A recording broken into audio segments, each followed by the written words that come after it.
G'day legends, I hope you're having a fantastic day and so far you are having a wonderful week. And well, it's been a large few days, not only tactically with the potential catastrophic movement we saw to the east of Pokrovsk, which of course today we will talk about, but of course diplomatically. We've seen, of course, President Putin be unfrozen from international affairs with President Trump meeting with him in Alaska late last week, and then today, President Trump at the White House meeting with Zelensky and other European leaders. And that's what we're going to speak about. We're going to speak about what was said by Zelensky, by Trump, by the European leaders, and where is Trump sitting in this? What are the European leaders saying? And this reiteration of ceasefire and all of this, what have we got from what Putin has said? What is the battlefield then telling us? And will we or will we not see, as Trump would say, just wanting to see an end to the killing? There's a lot in that to go over. Today, of course, as you may have heard, Ukrainian units have blown up a pipeline that supplies oil directly to Hungary. We'll look at what the Hungarian foreign minister has said because he's not happy about this, and then we'll look at what the Ukrainian minister of foreign affairs has said as well. But let's have a look at the maps and the front line, because we know that war is politics by the means, and that this all does matter as far as that holistic view of war. Now, just when you think that the UK cannot get any more embarrassing, it does. And any commander, military analyst should be absolutely ashamed of themselves writing things like this, because not only is it militarily incorrect, it's historically incorrect, and any IQ above room temperature can look at this and go, that's not how this works. So in this intelligence update, based on the rate of Russia's incremental battlefield advance so far in 25, it would take Russian forces approximately 4.4 more years to gain 100% of the 4 Ukrainian oblasts' territories. Based on Russia's daily average casualty rate in 25 so far, reported by the Ukrainian General Staff, so grain of salt, 4.4 more years of war would lead to approximately another just under 2 million Russian casualties, both killed and wounded, in addition to what they already say of the million casualties so far. So let's go forward and back on this and put it through a couple of perspectives. Now, the perspective that they are trying to make here is that Russia has been advancing very slowly, under 1% so far in the year. And that is true. And I believe the Russian command that they would be concerned at how slow this is moving forward. But of course, that territory is only a byproduct of attrition. And we don't know the attrition rate on both sides of what is occurring at the moment, other than figures like this, which are likely complete bullshit. But let me give you another lens to look through this of this blatant propaganda of how this may actually tell a vastly different story. What we know is warfare is not constant or linear. It does not work like that. I can run 100 meters in 15 seconds, but I can't run a marathon in 35 minutes. That is basically what this is saying. In warfare, look at any war that has had an attritional phase. It doesn't then operate like this. It can turn into very large movements very, very quickly. But even given this, what people could draw out of this is this does look like it could be a possibility for Russia to do. Russia has been fighting this war for over 3.5 years with very large casualties. Most analysts would agree that Russia's rate of recruitment, mobilization, can easily occur into 26, as well as their manufacturing picking up. And that the level of casualties is not absolutely critical for the population as a whole. And what a lot of people have seen talking about this today and trying to share this well, this shows that it will never be a possibility. I think this shows different. I think this shows, even using the most ridiculous figures available, that if Putin says no, militarily, this may actually be a possibility. Now, if we want to take attritional and constant rates of war as truthful for a second, what this shows is at any rate, Ukraine can never and will never militarily recover its 1991 border. What you can say in this is, well, it'll take 4.5 years for Russia to do this because they're advancing day after day and actually advancing faster, which is to be expected if you know anything about this sort of war. But by your own way of mathematics to try and set up a pseudo-environment of propaganda, you've actually also proven that, well, if war goes like this, it's also never going to be recovered. I guarantee the UK Ministry of Defence here would be an expert on how attritional warfare works if it wasn't currently an attritional war being won by Russia. Okay, but I just thought I would share that very quickly, because I still think that Putin is thinking, we can do this militarily, it's just going to be massively costly, so we'll give negotiations a shot. Now, something we talk about a lot is the formation of new military brigades and or units. Now, Serhiy Stenenko, who we spoke about the other day, calling for checkpoints to be set up out the front of medical universities when India wasn't playing ball with the US. You can take that how you will. But the armed force of Ukraine are creating a new branch of military assault troops from Commander Syrsky. And he says at the same time, the armed force already have airborne assault troops, and why create a new branch that would duplicate the functions of an already existing one is an open question. These require staffing at a time when many brigades who are existing face significant personnel shortages.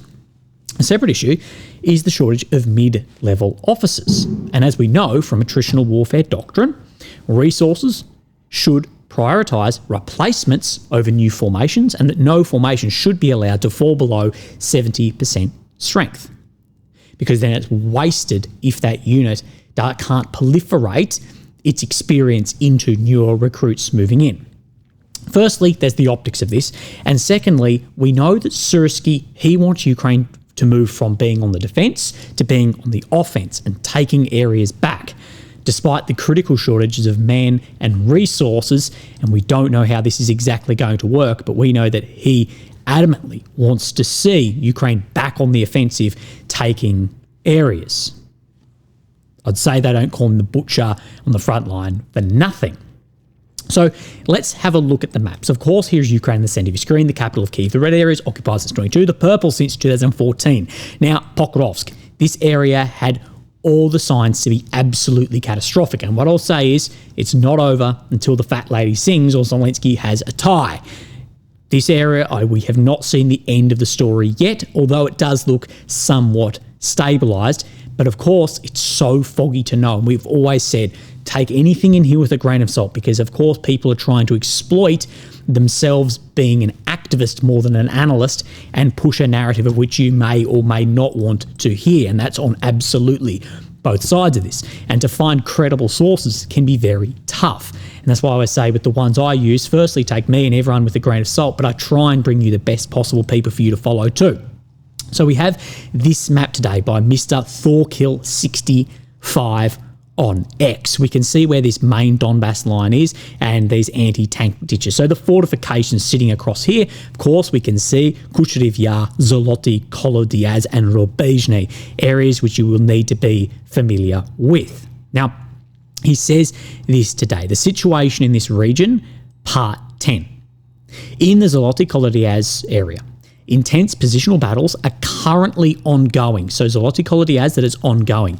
The front line now runs along the fortifications of the new Donbass line.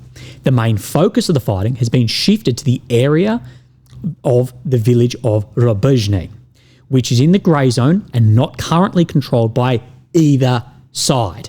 So what he is suggesting is that Rubezhny, that sits out here, is grey zone and being fought over by both Ukrainian and Russian forces along this new Donbass line is where the front is currently sitting. And you see from multiple different sources today that there has been a resource allocation into Rubezhny, but also for the Russians back to Rodianske as well, of course, would create huge problems for just further south in the Pokrovsk sector. It seems to me the breach marked by Deep State a few days ago south of Kucherev Yar has been rolled back by the Russians. So what he's referring to, south of Kucherev Yar, where we can see this blue breach in here and that islanding of the Russians, that surrounding of them, he's suggesting that that has been rolled back. Now the maps, all maps are sort of 50-50 on whether it has pushed up and it is a solid front or it is split in two. Now, what I say, our threshold for maps is pretty high, same as we want geolocations, and you can see why maps absolutely have been and will continue to be used for an element of informational war as well. But he's not suggesting that there's some split in two here, that it's along this line. However, I'd like to point out that I've lost a very valuable source of information in the form of reports from the residents of Zoloty Kolyadz. They were all evacuated on the 15th by Ukrainian forces after the village was captured. So he's still relying on some piece of information, but some of the absolute up-to-date stuff that he was getting, not as good. Some videos of fighting in this area, published by the Ukrainian side, have finally appeared. However, they consist of compilations of clips from back to the 12th to 15th. So the geolocation data extracted from them relates to events from the past week. Some people involved in geolocation expressed complaints to me a few days ago that others, or me, were drawing maps of the Zoloty Kolyadz area based on nothing out of thin air, suggesting that we were panicking and the situation there was not so bad for the Ukrainian side. Of course, my maps were not drawn out of thin air and turned out to be 95% accurate, which is correct. He's been very accurate on what has been happening here, but what I will say is a lot of people are pulling information absolutely out of thin air, especially when it comes to numbers. However, it ultimately turned out that the situation was even worse for the Ukrainians. And for example, my maps, as well as others, were too conservative or cautious.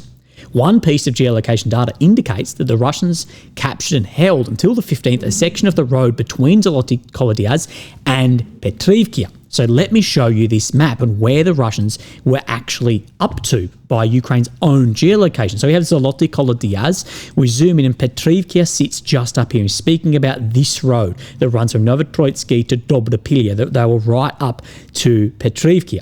So let me show you that geolocation today. So we have this fortification being cleared by Ukrainian forces and a number of Russian POWs taken in this footage. But if we get the geolocation to this, that is sitting, sorry, wrong one, that is sitting right here at the base of this tree line, which I believe is approximately 2.2 kilometres, close enough to 2.2 kilometres from then the area of where this map actually showed. So what he said is that the maps were actually too conservative and that this absolutely had the makings to be catastrophic. It got contained, but again, it's not over till it's over. As a result of the Ukrainian recapture of the villages of Vesely and Zoloty Kolyadz on the 14th, the aforementioned Russian subunit was completely surrounded. So the forward movement. This was a unit referred to in the information shared on the morning of the 15th on a local check, stating when the residents of Zoloty Kolyadz were evacuated, the gunfire was still ongoing in the area of the Bombska highway.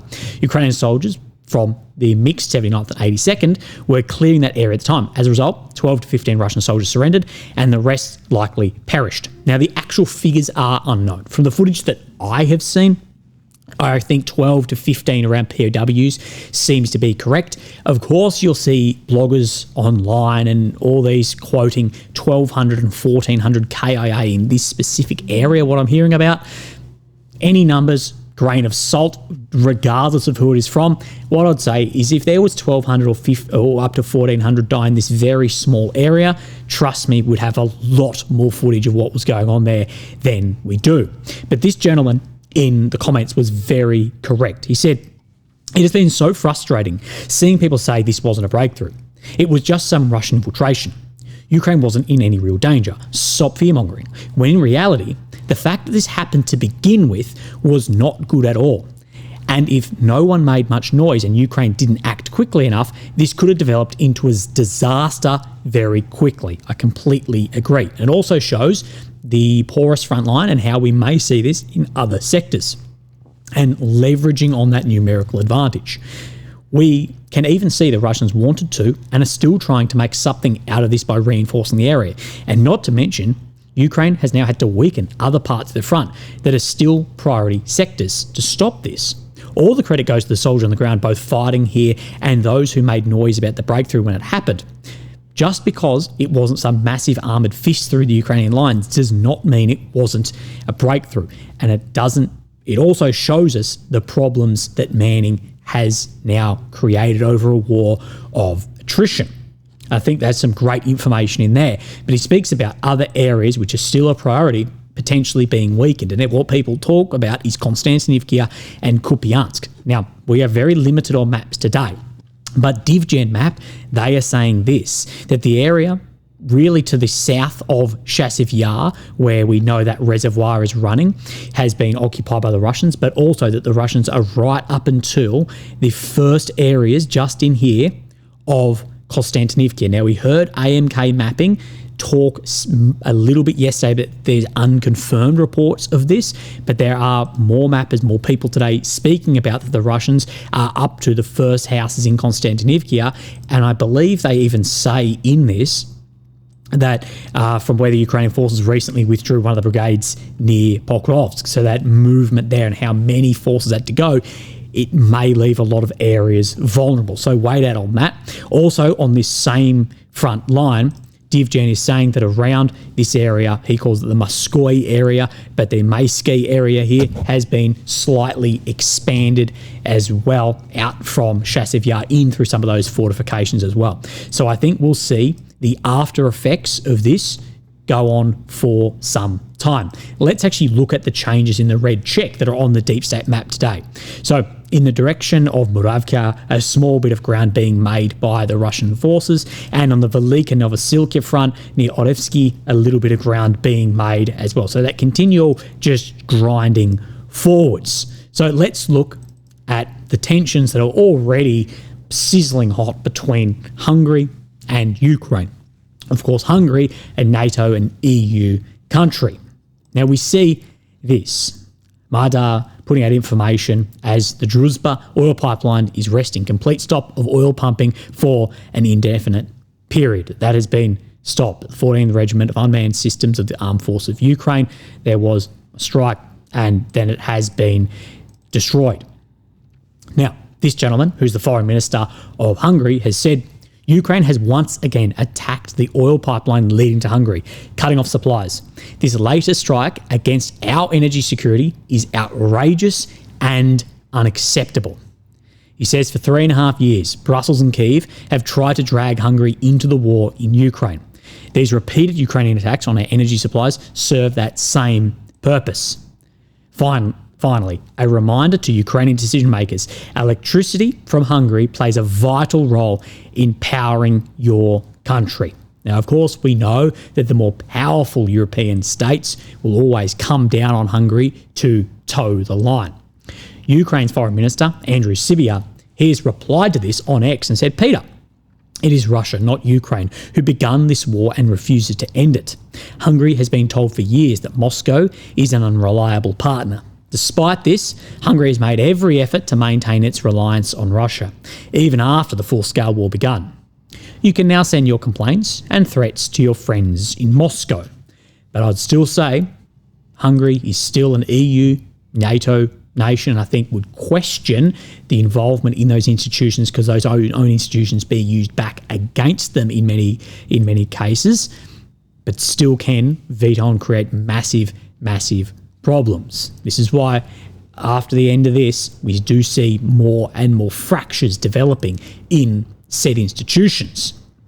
So, of course, the main part of today is the meeting between Trump and Zelensky, following on from Trump and Putin. Now, we'll just belt feed through some of the bits that have been said that I believe are relevant to this too. Now, there was a back and forth on Twitter about Crimea and area, and realistically, I think we are lucky we didn't see an Oval Office blow up take two. And realistically, it was very civil, very diplomatic. Now, some of the things that were said between these two. Now, Trump did say that this is not the end of the road if today's meetings do not produce results. Trump avoids the question of who has better cards, reiterating again and again that this is Joe Biden's war. Trump says peace will not be short, and the US will work with everyone. So it needs to be lasting, long, and that all European states and everyone, including Russia, will be part of this. Both avoided questions regarding territory absolutely like the plague. The question was asked if Zelensky is open to elections. And Zelensky says it has to be done in safety and work with the parliament.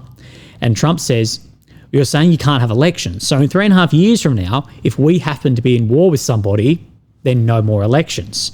I wonder what the fake news would say about this. And we know that's where the media is completely fine with Zelensky not holding elections as per constitution and X, Y, and Z. But what Trump is saying, well, imagine if we're in war, what would they be saying about me not having an election? Now, a question was asked if you warned of severe consequences with a 30-day ceasefire ultimatum, of course, towards Russia. And Trump pushes back and says, well, I don't think you need a ceasefire. I can understand strategically why one country or the other wouldn't want it. And this is what we speak about with ceasefires. You can completely understand why Ukraine wants it and why Russia doesn't want it. And Trump absolutely gets that. Was asked, Zelensky, what guarantees do you need? And he says everything: weapons, people, training, intelligence. And what keeps getting thrown around is this NATO-like protections. Not that Ukraine will ever be in NATO, but NATO-like, Article 5-like. But again, if you're not all the way there, how concrete really is this?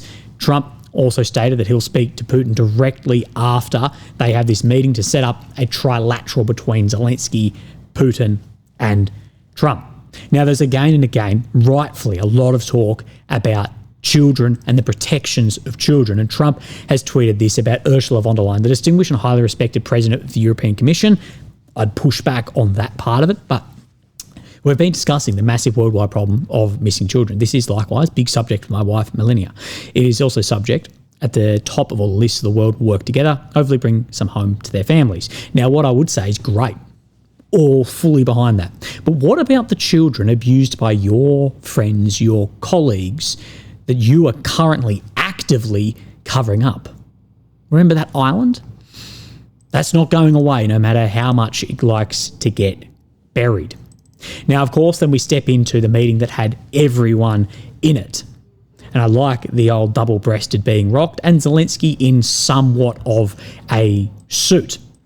But Trump opens with discussing his conversations with Putin regarding security guarantees, and he also speaks of potential territorial considerations. That ultimately this is a decision that can only be made by President Zelensky. Trump again reiterates that a ceasefire is not something that he sees as necessary, and this is the biggest point between where the Europeans are sitting and where Trump is sitting. Mark Rutte opens with thanking Trump for breaking the deadlock. This same deadlock, though, was created by you. You could have broken this. There's so much cheering and waving and, oh, Trump for breaking the deadlock. You all have a telephone. Tucker Carlson interviewed and spoke to Putin. He was frozen out by you. To say, oh, you've broken the deadlock, Trump wasn't there with a lock-picking kit to get into the Kremlin's office and speak to Putin. It's just no one else bothered to try. And when people tried, such as Hungary, we saw that the full weight of your institutions came down upon them. Von der Leyen talks again about Article 5-like. Merz, of course, the Chancellor of Germany, has said again, you open the path. The same diplomatic path that you guys closed, by the way, and as smaller countries did tried, you knocked them down like Hungary. Merz hammers again and again on ceasefire, saying, I can't imagine the next meeting would take place without a ceasefire. What I'll say is I think a lot of these leaders need to learn some more of their own history, especially a German leader talking about negotiations under fire. Merz says, well, the credibility of these efforts today rely on at least a ceasefire. So if there's not a ceasefire, there's no credibility there, Merz. Macron, he calls for the same ceasefire as a minimum necessity. Stubb from Finland, rocking the double breast, speaks of a border with Russia and the history with Russia and how that's cementing where their opinion is on this, commenting that he found a solution in 1944. Again, maybe learn a little bit more of the history and who you fought with in this too. But also, if we're talking just rough bits of that, Finland lost roughly 10% of their land area and 20% of their industrial capacity for a border moving as well. Now, in Trump's closing statement, he says, we will know in a few weeks if it can be done, referring to stopping the war, or if the fighting will continue. And this is why I showed you in the very beginning of that, is that it is likely that Russia can take these areas militarily at massive cost and, of course, huge post-war attritional cost also. But it looks like they may be able to do it militarily. There is no way Ukraine can do it militarily. Not even the most out there Kool-Aid drinking propaganda of the UK MOD is trying to suggest that. What they're trying to suggest is it's going to take too long. Remember, there's been imminent collapse for Russia for years and years. 3.5 years ago, we were told of that. Could there be a continuation for 4 years and another million casualties even taken by your numbers? What if there can be? What then? And this is where Mr. Big Surge has spoken today that it will still be fought to the conclusion, like his recent article. Now, this was points from a friend of mine, a fantastic analyst behind the scenes. He says, I watched all the White House footage. Couple of points. Number one, it was good to see European leaders acknowledge Trump's efforts and leadership here. Trump has brought everyone to the table. Biden, Johnson, more pushed Ukraine further along into war, diminishing the old enemy at the expense of Ukrainian lives, but not their voter base. Trump has been manoeuvring and negotiating on a level most bloggers and media analysts can't fathom. He has been playing 5D chess while the social media egoists and profiteers are playing 2D checkers. Long plays will always preside over clickbaits and likes. I felt the European leaders saw Trump's efforts in full over 6 months, not just his meeting with Putin. They even congratulated him on it. So I feel confident and optimistic that we might be getting to the end now. Number two, European leaders are still pushing for a ceasefire. I believe this is more about placating their voter base than actual delusion. I will be pleasantly surprised if Putin does it, but it's to his detriment in negotiations. If it serves as a concession that he can trade for something he wants, it may happen. But I agree. Maybe it is more than just the delusion and delusional diplomacy we see here, more so than trying to actually just maintain their voter base. 3, an abstract point, but for the bloggers, warhawks and delusional types who think Ukraine can physically retrieve 91 borders in this conflict. They cannot. If they work hard to seduce the regions back and Russia suffers internal strife in the future, perhaps those territories will return. But I expect populations will be introduced and the regional demographic change significantly. Case in point is Kaliningrad. Another case in point would actually be Crimea. As hard as it is, it's time to accept it as gone. While Ukraine is learning and has grown their military significantly since 22, so has Russia. The best thing Europe could have done to keep Russia at a lower proficiency level would have been to force an end to the conflict when Ukraine was on the offensive. Oh well. Let's hope Russian concerns are addressed and they don't feel the need to force the point further, so we can go back to a deniable grey war in Europe and have a lovely time of it, and back to the usual grey zone politics that are not happening but that are definitely happening. Trump has said this following the meeting. At the conclusion of the meetings, I called Putin and begun arrangements for a meeting at the location to be determined between Putin and Zelensky. After the meeting takes place, we'll have a trilateral, which would be the two presidents and myself. I still believe that Trump thinks that Putin's demands are more reasonable than Zelensky's demands at the moment. And if you were to draw up where these demands actually are, Zelensky's demands are far more maximalist and unachievable militarily than Putin's. Putin's, even by your own propaganda, appears to be achievable militarily. Now, this has come out from the Financial Times. Now, they talk about this document, a document seen. Again, I don't know. But it says Ukraine will promise to buy 100 billion of American weapons financed by Europe in a bid to obtain US guarantees for security after a peace settlement with Russia. The document says a lasting peace shall be based on not concessions and free gifts to Putin, but on a strong security framework that will prevent future aggression. It adds the recent footage in Russian media shows the Kremlin is not serious about potential peace deal. And what they're pointing to is a television show host here. Okay? Again, it's not that solid. I'd put meeting with Trump above what a TV propagandist is saying. I could bring up 50,000 propagandists who talk about absolute nonsense the whole time. Okay? Remember, There's soldiers about to walk in with little resistance into Crimea that people are sharing with far more viewers than this bloke here. But it also says in this document, Ukraine will not accept any deal, including territorial concessions to Russia, and insists on a ceasefire as the first step towards a full peace agreement. Trump has already said that there's going to be territorial concession and that he does not see ceasefire as an absolute starting point. According to the document, Kyiv also rejects the proposal Putin made to Trump in Alaska to freeze the rest of the front line. If Ukraine withdraws troops from the partially occupied eastern regions of Donetsk and Luhansk, doing so would create a foothold for a further and rapid advance of Russian forces towards the city of Dnipro and enable Putin to achieve goals of aggression by other means. So if it freezes there, they may restart the war. That's the whole point of security guarantees, though. Ukraine believes Russia's attempt to settle territorial issues before further talks on a lasting peace agreement would create a fait accompli or decided by those affected before they actually hear it, leaving you with no other option on the ground to ensure Kyiv's future security. So they're saying that this is all a bit of a trap here. So it all needs to come as one. That's some of the reason why the Europeans want a ceasefire. Really, they just want a ceasefire to take away Russians' momentum and pump as much as they can into Ukraine. Kyiv also insists it will be given a full compensation from Russia for wartime damages potentially paid for by $300 billion in here, and that any sanctions relief will only be granted when they comply with future peace agreements and plays a fair game over time. So again, this is the intractable gulf that we've got, is Zelensky's demands are actually more maximalist than Putin's, in my opinion. And where Trump is seeing this is I think he sees that for what it is and goes, yeah, but I can't assure that. Trump's going, well, we can do this and security guarantees and sanctions relief and pull and push on this. What I can't do, except with massive military action or potentially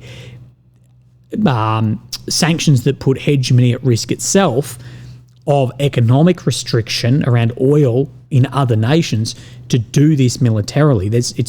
You're bringing outcomes without solutions.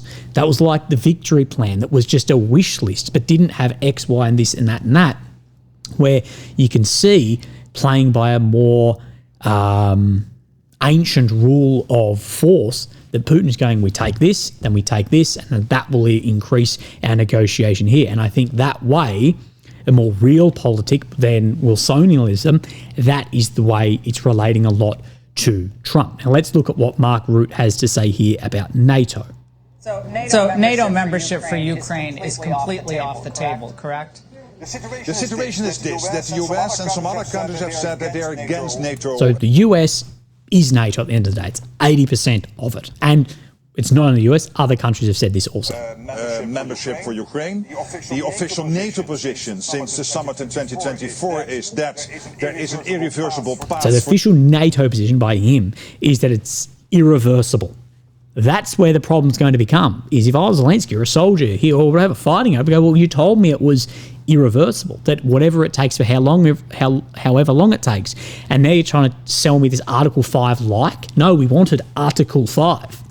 Ukraine into NATO, but what we are discussing here is not NATO membership. What we are discussing here is Article 5 type of security guarantees for Ukraine, and what they exactly will entail. So it's going to be like a pseudo of this. But again, what I would say is if it's not that, it's not that. And that if shit really hits the fan, how solid is that going to be? That's why Ukraine, of course, was aiming for NATO. Again, we will see. Big day, a lot of diplomacy, a lot to read into. But I hope you guys are having a great day. And I'll speak to you tomorrow. Thank you. Bye-bye.